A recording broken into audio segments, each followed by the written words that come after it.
The final track DLC for Year 4 of Legends is now out.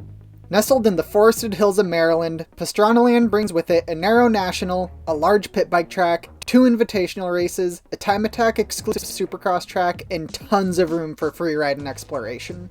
I'm going to insert full laps of every track in this pack at the end of the video, so if you don't want to hear what I have to say and you just want to skip straight to the racing content, there will be timestamps in the description for you to jump straight to them. Starting with the free riding and freestyle, it's pretty much unmatched by any other map in this game. There are a bunch of smaller designated areas that offer a more traditional freestyle experience, but there are also massive jumps built into hillsides, along with some smaller jump lines.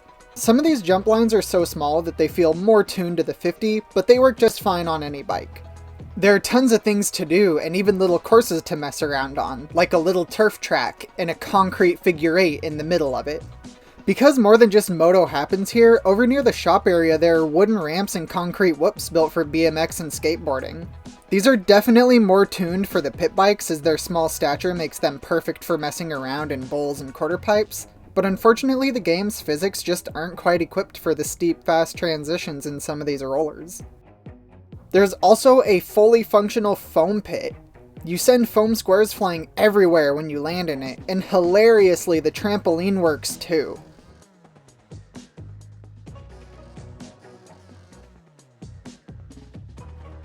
As much fun as freeriding is, there are some weird problems.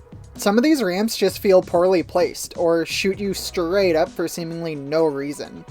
There are also some ramps that just outright don't work at times, which is very frustrating. The last thing I want to talk about in the open world is the supercross track. It's time attack exclusive, which is kinda disappointing, but honestly, it's so narrow and small scaled, I completely understand why it wasn't included for racing. I have a lot of fun on this track, especially on the experimental bike, despite not getting any footage on one. For me, it's a really fun, more realistically scaled challenge. Moving over to the national track, it's a super fun, heavily forested, hybrid-esque track. It doesn't have any crazy rhythm lanes, but it has supercross-style bowl corners and a small but peaked-out tall whoop section.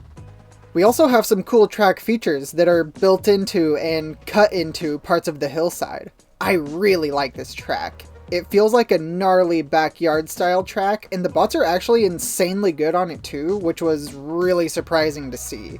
Onto the pit bike track, it is gnarly. There are smaller wall jumps and triples, but there is also a massive double across the start straightaway.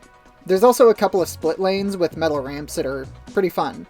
It's mostly built in a clearing, but it also hops down into the woods and gives you some grassy patches and even a little log pile. The massive double actually has an alternate line that bypasses it just in case you're running a tune that can't make the double, which is a nice touch and makes it feel more realistic. If you're having trouble making it over the double, I would recommend going in and tuning your bike to be maximum full speed. The last 2 tracks are both trail races under the Invitational tab. I personally think these are amazing additions to the compound and definitely see myself booting them up to play on. On first look, Family Wagon Trail and Hubert Loop look nearly identical. That's because they use a similar layout, with Hubert Loop actually running counterclockwise. These tracks utilize the trail systems and connect to the national track. They also have some logs thrown into the mix, which is cool, but they have very unpredictable collisions, especially on the ATVs. The dense forests, narrow trails, paired with the sections of dirt road, really make this feel like proper trail racing, which I always appreciate. Overall, Pastranaland is extremely well done and slots into this game effortlessly without doing anything that makes it feel like it's out of place or should be in a different game.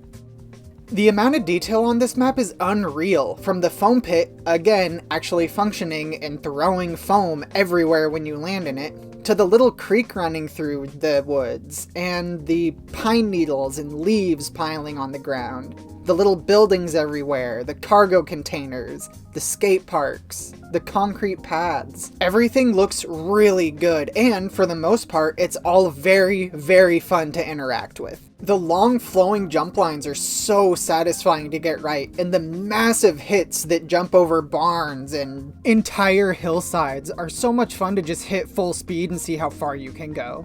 I really appreciate that we get a best of both worlds in this DLC. The freestyle content isn't coming at the expense of the racing and vice versa, which prior DLCs really felt that way. Overall, I genuinely believe this is a must-buy for anybody that plays and enjoys Legends, whether it's for the freestyle or for the racing content.